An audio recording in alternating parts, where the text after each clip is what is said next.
열왕기하 23장입니다. 열왕기하 23장 25절에서 30절까지 말씀. 자, 6절 말씀입니다. 한 절 한 절이 길지요. 한 절씩 우리 교독하시고 마지막 절은 같이 한 목소리를 읽도록 하겠습니다. 제가 먼저 읽겠습니다. 요시아와 같이 마음을 다하며 뜻을 다하며 힘을 다하며 모세의 모든 율법을 따라 여호와께로 돌이킨 왕은 요시아 전에도 없었고 후에도 그와 같은 자가 없었더라. 그러나 여호와께서 이스라엘의 하나님 되신 그의 영원한 증거를 돌이키지 아니하셨으니 이는 그라스가 여호와를 경고하게 한 그의 모든 경고되니라. 여호와께서 이르시되 내가 이스라엘을 물리친 것 같이 유다도 내 앞에서 물리치며 내가 택한 이 성 예루살렘과 내 이름을 거기에 두리라 한 이 성전을 버리리라 하셨더라.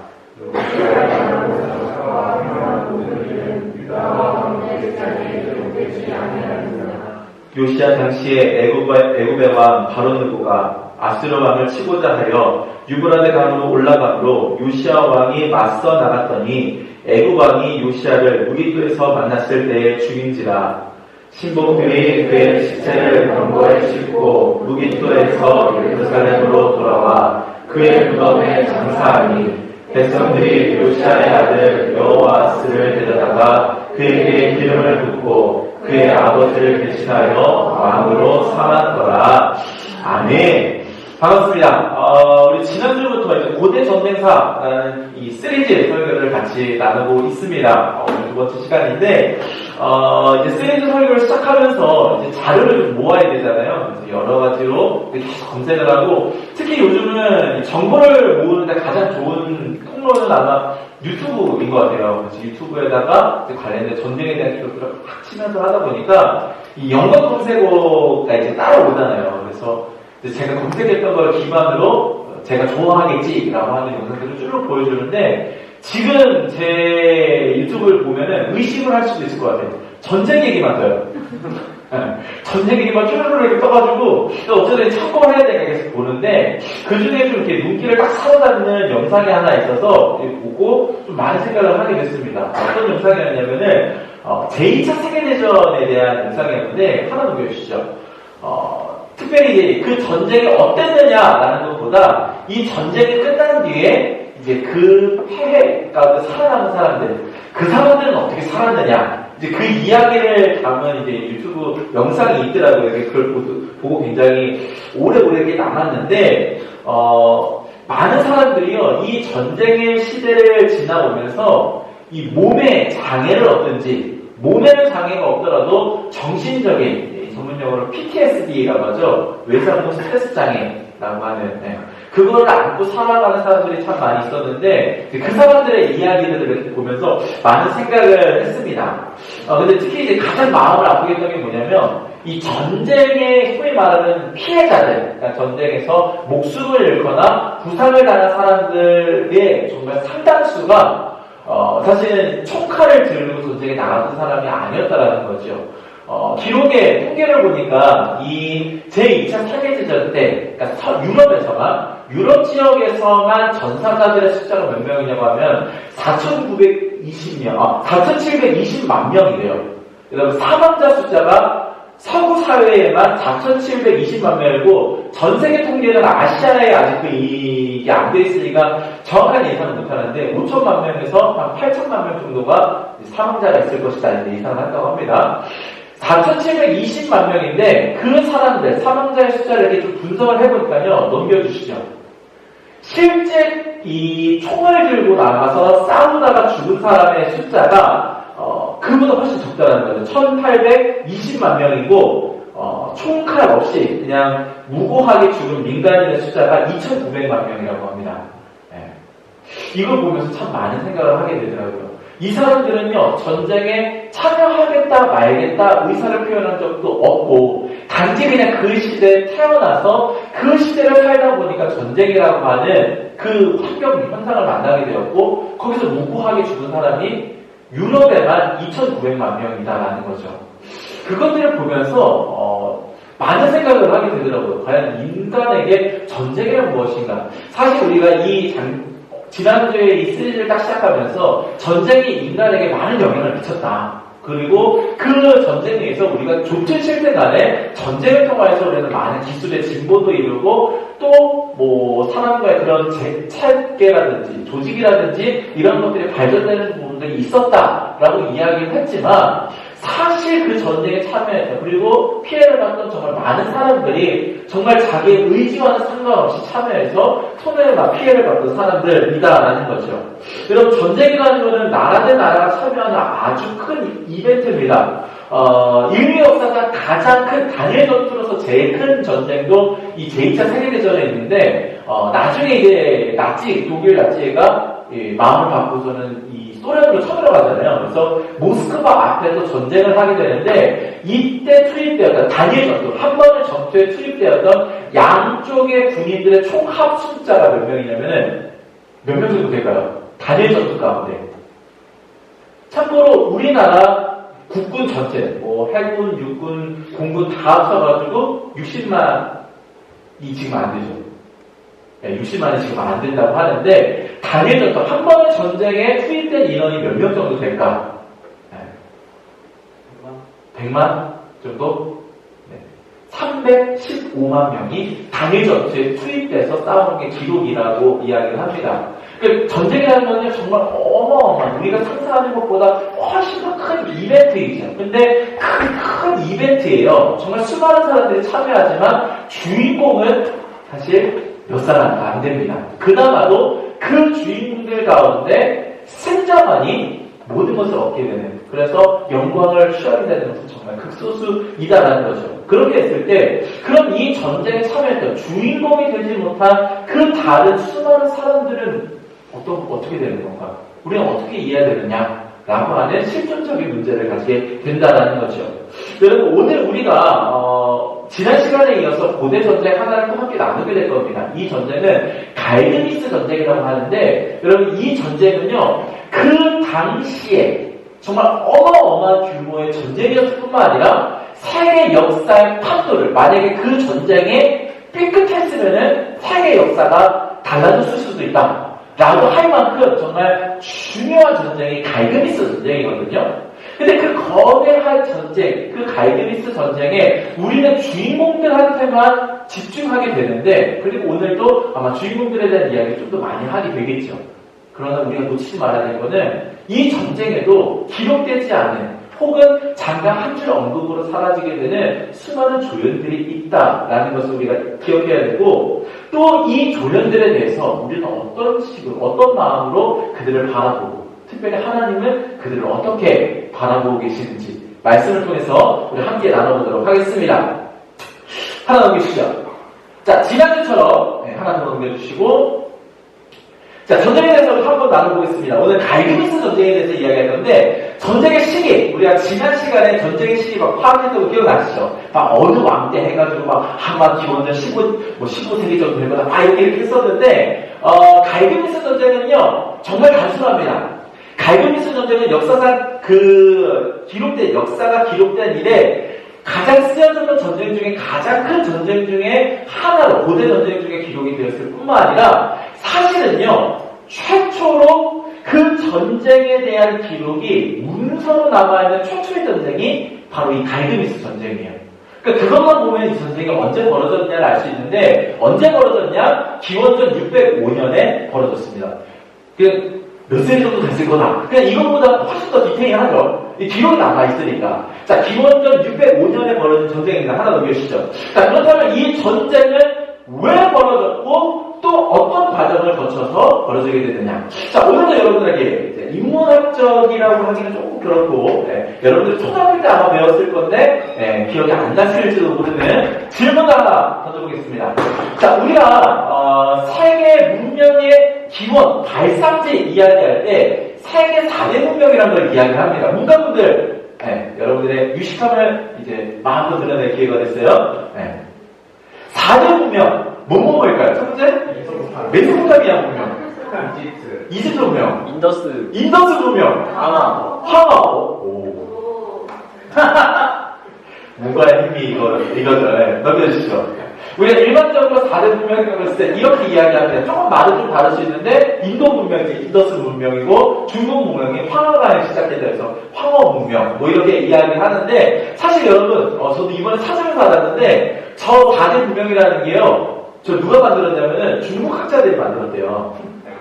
네, 중국 학자들이 우리 되게 뛰어난 사람들이 어떻게 자랑할 수 있을까 하다가 저거를 만들어 놓고 자기들 문명을 쓰는 거죠. 실제로 이게 굉장히 시간차가 황허 문명과 좀 많이 떨어진대요. 네, 그래서 아시아에서는 이게 먹히는데 서양으로 나가서는 4대 문명 하면은 그게 뭐냐 이렇게 물어본다고 합니다. 안 나가봐서 모르겠는데 뭐 그렇다고 해요. 자 어쨌든 4대 문명이라고 할 때 저렇게 얘기하고 특별히 그 중에서 우리가 오늘 살펴볼 문명은요 저 메소포타미아 문명이라고 하는 적인데 넘겨주시죠. 자 메소포타미아 문명은 2개 강을 기점으로 해서 시작했다고 이야기합니다. 티그리스강, 유브리스강,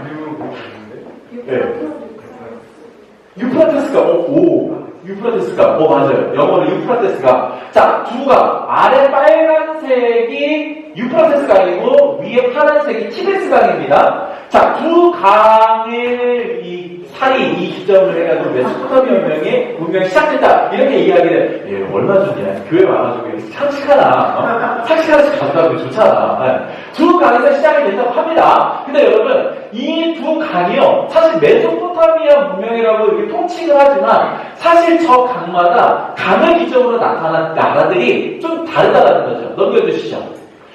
자, 보시면은, 위에 티그리스 강을 기원으로 해서 만들어진 나라가 아수르라고 하는 아시리아, 영어로는 아시리아죠. 아시리아가 나왔고 아래 유프라테스 강을 기반으로 해서 나온 게 바벨론, 영어로는 바벨로니아라고 하는 나라가 등장하게 됐다고 하는데 가장 먼저 이제 힘을 발휘한 데가 어디냐면은 바로 저 바벨론입니다.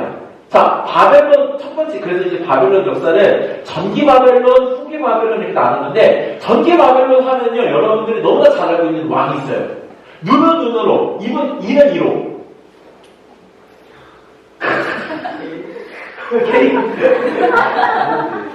법전. 함무라비 법전. 네. 그 함무라비 왕이 저 전기 바벨론 제국은 아직 아니죠. 국가의 왕이었어요. 그래서 그 바벨론이요, 약 19세기, 기원전 19세기에서 16세기까지 전성기를 막 보냅니다. 그러다가 유야무야 이제 사라지게 되고, 이제 저 메소포타미아의 여러 나라들이 나타나서 막 이제 활동을 하는데, 바벨론이요, 나라는 없어졌지만 민족은 아직 그대로 있는 거예요. 그 사람들이 모여있어요. 그러다가 나중에 기원전 10세기쯤 되면은 저 아수르라고 하는 나라가 갑자기 힘을 막 키우기 시작합니다. 특별히 위에 이제 히타이트라고 하는 철기 문명이 있었는데 그걸 받아들이면서 힘이 막 갑자기 세지는 거예요. 그러니까 그런 거 있죠. 여러분들 그런 경험 해봤어요? 그 동네에서 같이 놀던 친구야. 분명히 좀 찌질했어, 걔는. 내 기억 속에 찌질했는데 나중에 20살 넘어서 만났는데 와, 너무 사극이 됐어. 어떤 의미로든지. 그런 경우 있어요. 그런 경우 아직까지는 여러분들 그런 경험이 아주 많이 없어. 그런 경우 있잖아요, 그렇죠? 그런 경우 있잖아요.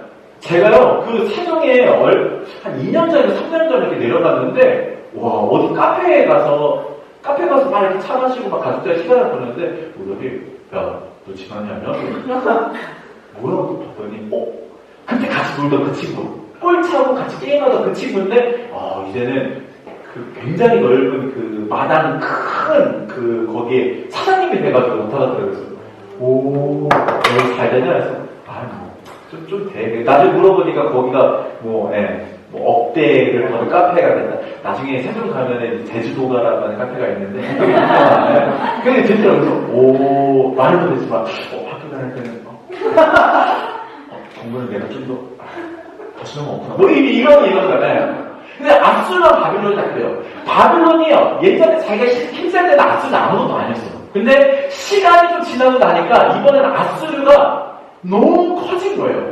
그래가지고 이 아수르는요, 특별히 굉장히 공격적이고 탄압적인 그런 방침을 가지고 막 세계 이쪽에 있는 국가들을 막 점령하기 시작하는데 많은 사람들이요, 최초의 제국은 어디냐라고 하면은 바벨론을 이야기하지만 사실 그 모형을 만든 거는 아수르다라고 이야기합니다. 그래서 어떤 사람들은 아시리아 제국이라고 이야기하는데 어쨌든 아수르가 이쪽 있는 지역을 다 먹어버려요. 참고로 우리가 이제 이스라엘이 나중에 남북으로 갈라졌다고 했을 때 북이스라엘이죠. 그 북이스라엘을 멸망시킨 나라가 저 아수르입니다.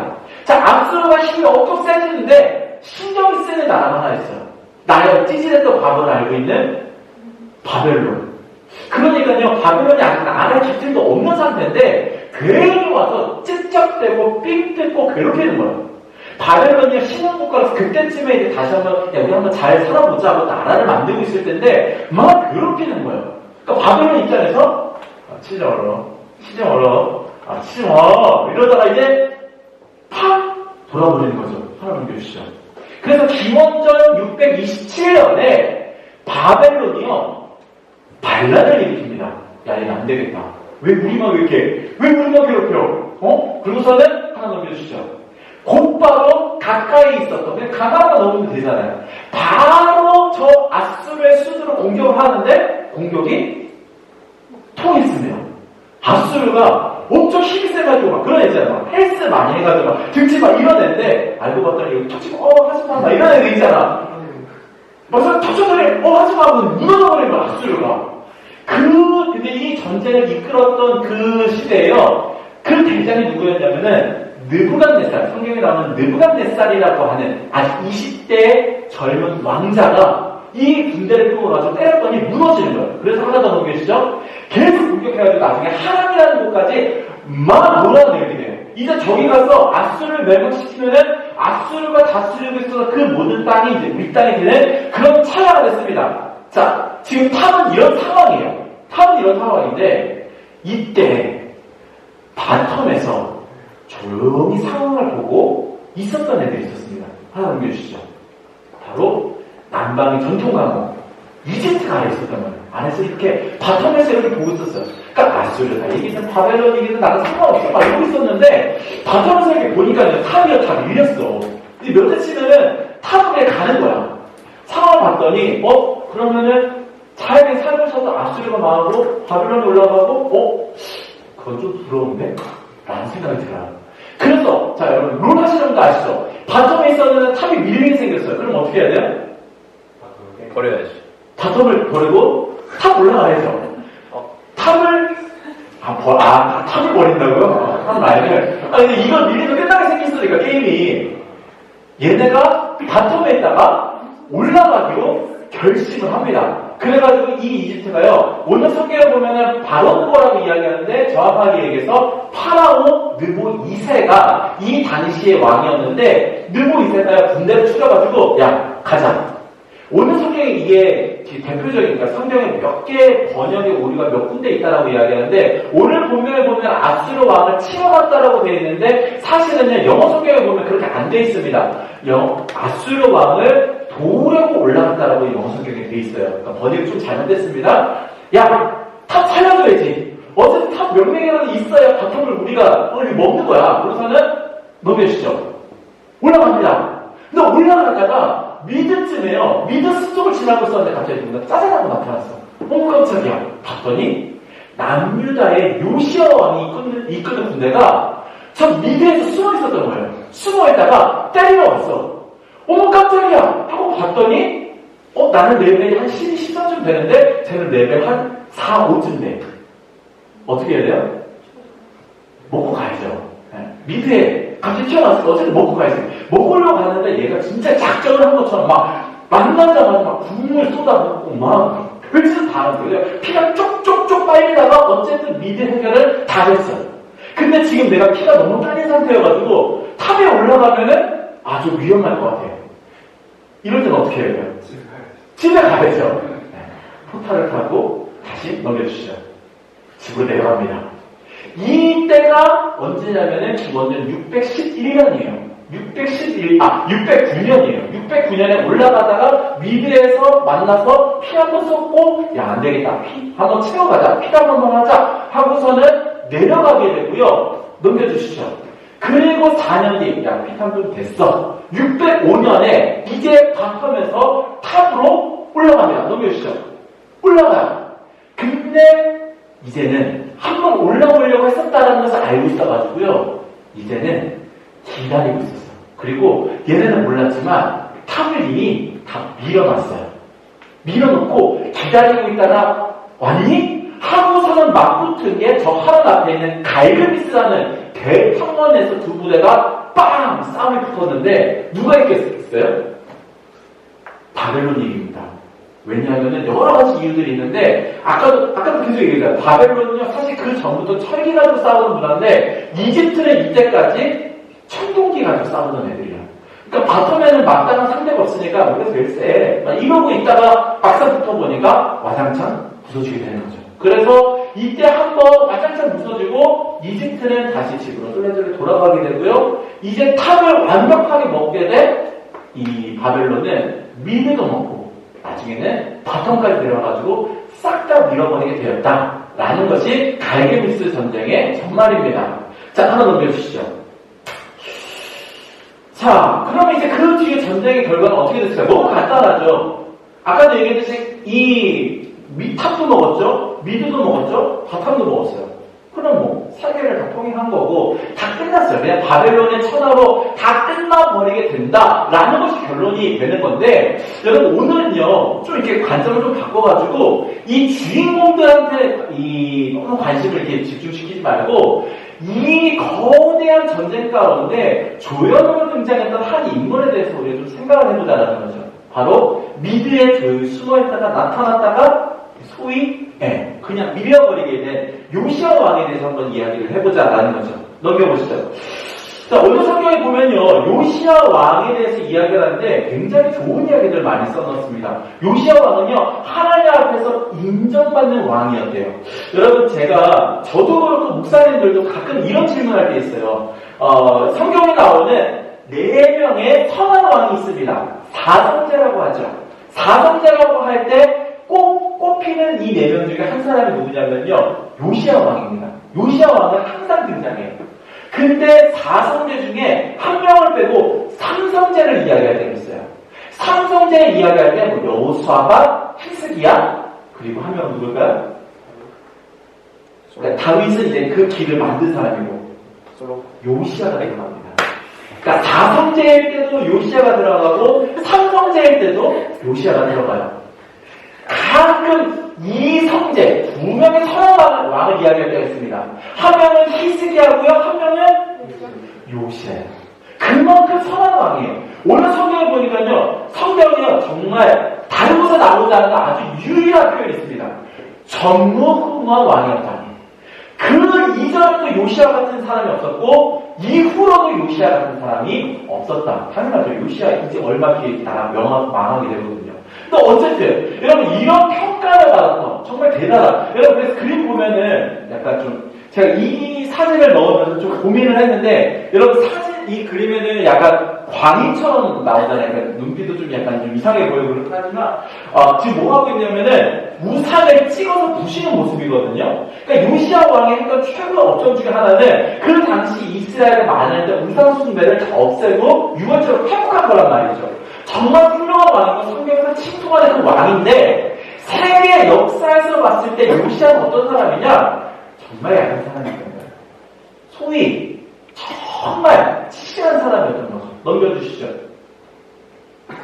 여러분 너무 부끄럽지 않아요? 거대한 두 제국 바벨론과 이집트가 세계 역사의 한 방을 걸고 그 충돌하는 그 엄청난 사건 가운데 잠깐 나타나가지고 올라가던 이집트 바짓가랑이 잡다가 왕은 죽고, 효과는 별로 없었어요. 이게 사실 성경에 잘 안 나오지만 이런 식으로 얘기해보죠. CS를 많이 못 먹습니다. 많이 안 잡아요. 챔피언이 너무 빨리 죽어버려요. 그래가지고 그냥 빨리 끝나버린 전쟁이 사실에서 무기토라는 곳에서 벌어진 전투거든요. 그래서 세계적으로 봤을 때 그 사람은요 너무나 부족한, 너무나 약한 사람이었던 거예요. 이것을 생각할 때 참 우리들의 삶이랑 너무나 비슷하다라는 생각을 합니다. 여러분 우리는 주역만 생각하잖아요. 주인공만 생각하지 않습니까? 여러분 어떤 공연을 봤을 때, 어떤 뮤지컬을 봤을 때 가장 먼저 물어보는 게, 야 거기 주인 누구래? 주인공 누구래? 주연이 누구래? 라고 이야기를 하지, 야, 거기 나왔던 X랑 행인 이름 누구였대? 이렇게 얘기 안 하잖아요. 축구 경기를 해도 가장 먼저 물어보는 게, 야, 골 누가 넣었대? 야, 어젯밤에, 야, 토트넘이 4대0을 졌는데, 손흥민은 뭐 했대? 아, 손흥민은 그냥 거기서 산책하다가 나갔대. 뭐 이렇게, 우리가 항상 화려한 그 중심에 있는 사람들에게만 관심을 갖고, 그 사람에게만 모든 그런 것들을 포커스를 맞추는데, 그렇다면 여러분, 조연이라고 하는, 그것을 참여해서 억울하게 혹은 무고하게 피해를 본 그 사람은 어떤 사람으로 우리가 받아들이게 됐냐라는 거죠. 여러분, 전쟁이란 원래 그런 것 아니겠습니까? 주인공만 기억되고 승자만 남게 되는 것. 이게 사실은 전쟁의 속성이다라는 거죠. 그렇다면 정말 주인공 외에 다른 사람들은 그냥 아무 의미 없는 사람일까? 제2차 세계대전 당시에 나치가 저지른 이 잔인한 참상 중에 하나가 홀로코스트라는 겁니다. 들어보셨죠? 유대인들의 인종청소라는 그 무시무시한 말로써 유대인들을 약 600만 명을 다 학살했던 그 엄청난 참상을 우리가 이제 홀로코스트라고 하는데, 그 홀로코스트를 자행하기 위해서 그 포로 수용소에 많은 유대인들을 잡아왔었고요. 그 잡아왔던 사람들 가운데 빅터 프랭클이라고 하는 사람이 있었습니다. 넘겨주시죠. 빅터 프랭클이라고 하는 사람. 여러분, 이 사람은요, 원래 정신과 의사로서 굉장히 똑똑한 사람이었대요. 그래가지고 자기네가 막 촉망되는 그런 유능한 사람이었고, 심지어 이 사람은 독일에 사는 사람이 아니라 오스트리아를 살던 사람이었거든요. 오스트리아에 살던 이 빅터 프랭클이라고 하는 이 사람. 근데 단지 그의 몸속에 유대인의 피가 흐른다라고 하는 그 하나의 이유 때문에 그 모든 것들을 다 빼앗기고 포로 수용소에 잡혀오게 되었다라는 거죠. 이 빅터 프랭클이요, 정신과 의사로 살면서 어떤 치료법을 만들었냐면 의미 치료라는 것을 만든 사람이 사실 저 빅터 프랭클이거든요. 그게 뭐냐면은 삶의 의미를 잃은 사람들에게 의미를 다시 되찾게 할 수 있는 이제 그런 치료법을 개발해서 막 그걸 연구하던 사람이 저 사람이었는데, 정작 저 사람이 아무 삶의 의미를 찾을 수 없는, 모든 인간이 인간으로서 불리지 않고 그냥 무의미한 존재가 되어버리는 저 포로 수용소에 갇히게 되었다. 참 인생의 역설이지 않습니까? 하나 넘겨주시죠. 빅터 프랭클이요, 1942년에 전쟁이 크게 발발하는 그때 이제 포로 수용소에 잡혀오게 돼서 4년 동안 이제 저 포로 수용소에서 생활을 하게 됩니다. 그곳에 있으면서 아버지, 어머니, 형, 아내가 저 아우슈비츠에서 죽는 것을 자기가 다 보게 돼요. 그럼 참 그 인생이 참 너무 비참하죠. 빅터 프랭클이라고 하는 인물을 보면요, 욥이라는 인물이랑 너무 비슷하다는 생각을 합니다.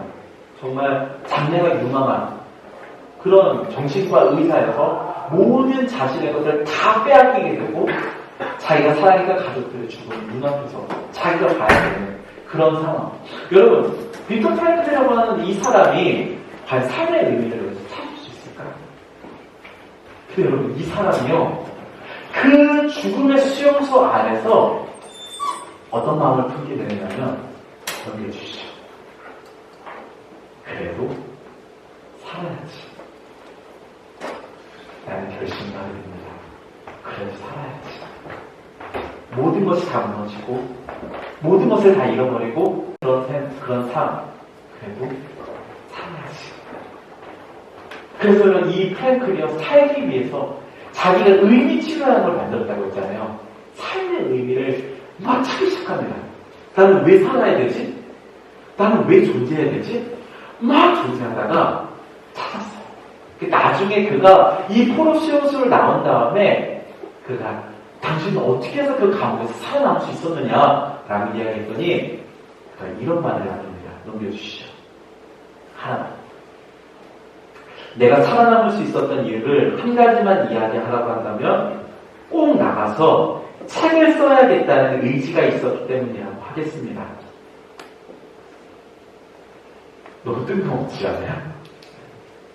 너무 뜬금없는데 너무 현실적이라서 그걸 보는 순간에요, 저는 울컥하더라고요. 모든 것을 다 잃어버렸고 눈앞에서 아버지, 어머니, 형, 아내가 죽는 그 모든 것들을 다 보면서도 그래도 살아야지. 왜? 난 나가서 책을 쓰고 싶어. 그러니까 나는 여기서 죽을 수 없어. 나는 살 거야.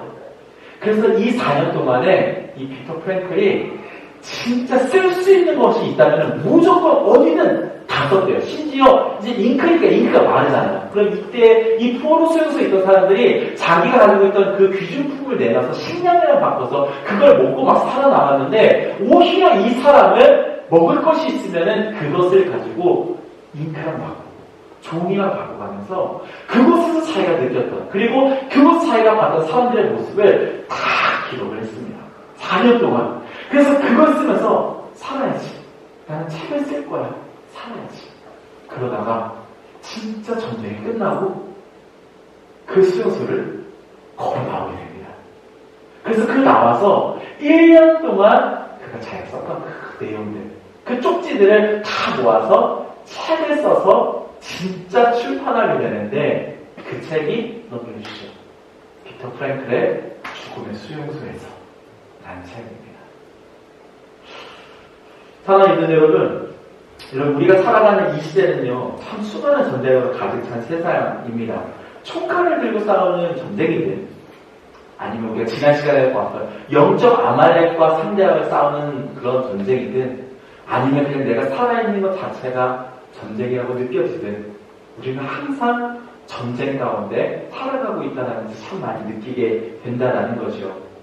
그런데 여러분, 그 전쟁에서 우리는 참 안타깝게도 주인공이기보다는 조연에 불과할 때가 참 많이 있는 것 같습니다.